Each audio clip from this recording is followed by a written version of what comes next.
আমি মনে করি জমা দেওয়ার দিনে আমার 5টা 2 মিনিট হয়ে যায়। 5টা 2 হওয়াতে আমি আর জমাটা দিতে পারি না।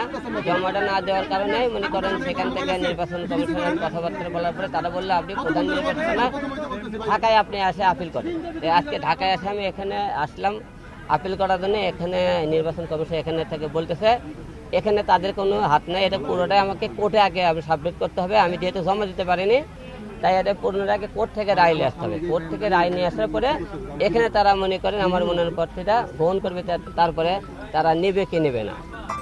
আমেরিকান ASTM স্ট্যান্ডার্ডে তৈরি আধুনিক যুগের আধুনিক pipe RFL easy pipe and fittings. এই জন্য আজকে এখানে এসেছিলাম। তো বগুড়া থেকে আরো ভুল ইনফরমেশন দিয়েছে, ওখান থেকে মনে করেন কোনো রকম খালি আমাকে মনে করেন বিদায় করতে পারলে তারা বাসে। আমি হইসই গরম বেশি, এই জন্য মনে করেন সেদিন দেখেন 5টা 2 মিনিট, 2 মিনিট কোনো বিষয় না।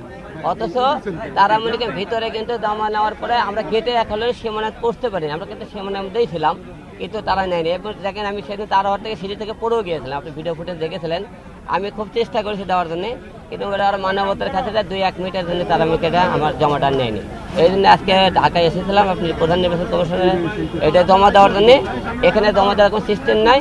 আমি আগামীকাল কোর্টে আপিল করবো, এটা কোর্টে যাবো আর কি।